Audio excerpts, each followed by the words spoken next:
여러분 안녕하십니까? 선화목적병원장 이창우입니다. 오늘은 관절염 중에서 가장 흔한 퇴행성 관절염에 대해서 자세히 이야기해 볼까 합니다. 본론에 앞서 꼭 해드리고 싶은 이야기가 있습니다. 퇴행성 관절염에 대해서 이야기를 하자면 복잡한 이야기가 될 수 있습니다. 그 복잡한 이야기를 다 말씀드리기는 시간이 부족합니다. 그래서 제가 퇴행성 관절염에 대해서 의사로서 꼭 해주고 싶은 이야기를 먼저 해볼까 합니다. 우리의 관절은 기본적으로 재생될 수 있는 능력을 스스로 가지고 있다는 것입니다. 문제는 이것을 잘 사용하지 못할 정도로 일을 많이 하면 관절이 망가지게 되고, 그것을 그대로 방치하고 계속 무리를 하게 되면 영구적인 손상을 가져오게 된다는 것입니다.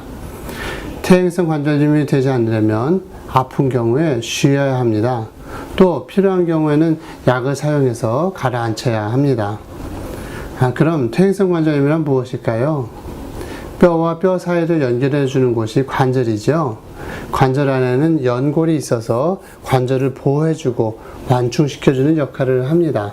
마치 자동차 바퀴에 고무 타이어가 씌워져 있어서 쇠가 마모되지 않도록 해주는 것과 같은 이치라고 할 수 있겠습니다. 관절에 있는 연골이 닳아서 없어지면서 국소적인 퇴행성 변화를 나타내는 병이 퇴행성 관절염이라고 정의할 수 있는 것이죠.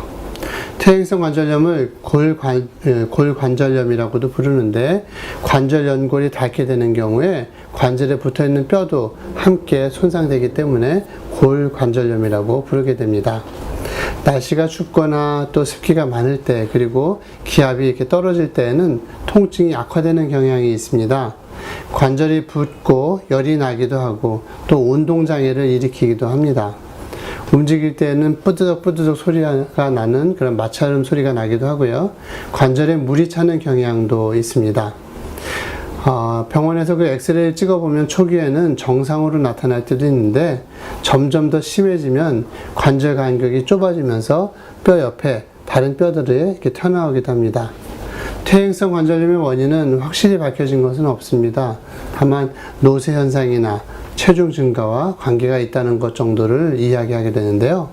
먼저 그 노쇠 현상과 연결지어 이야기를 하자면, 연골은 그 혈액에 의해서 영양 공급을 받지 못하기 때문에 관절 내 상태가 좋지 않으면 재생하는 능력이 떨어지게 돼서 관절염이 찾아오게 됩니다. 소위 그 동화작용과 이화작용으로 설명을 하게 되는데, 동화작용은 관절을 생성해내는 작용을 말하고요.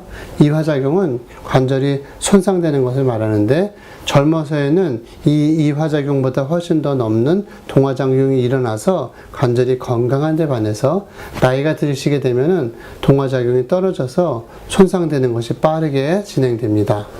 또한 관절 연골의 투과성이 나빠져서 영양 상태가 나빠지기도 합니다.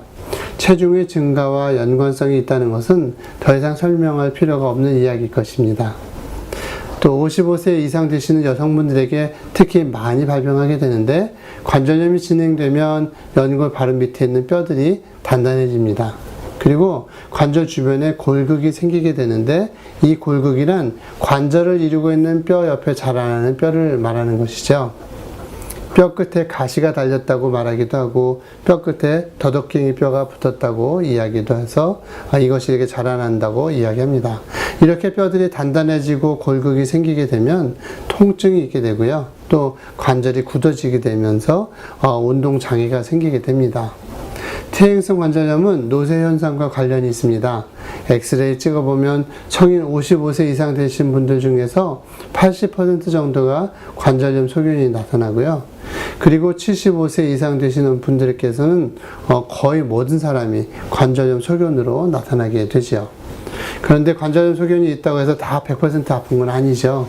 관절염 소견을 나타낸 분들 중에서도 4분의 1 정도만 관절염 증상을 나타내는 것으로 확인되고 있습니다.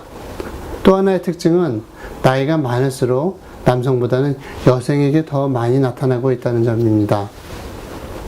예전에는 그 퇴행성 관절염에 대해서 나이가 들면서 연골이 닳아 없어져 생기는 것이다 라는 식으로 이해하는 경향이 강했습니다. 그러나 최근에는 달라졌습니다. 노쇠 현상이 어떤 근본적인 원인이라기보다는 어떤 능동적인 요소가 작용을 해서 발병하는 것이라고 이해를 바꾸고 있습니다. 가령의 그 관절을 과다하게 사용함으로써 생기는 것이다라는 이해가 맞게 되는 것이죠.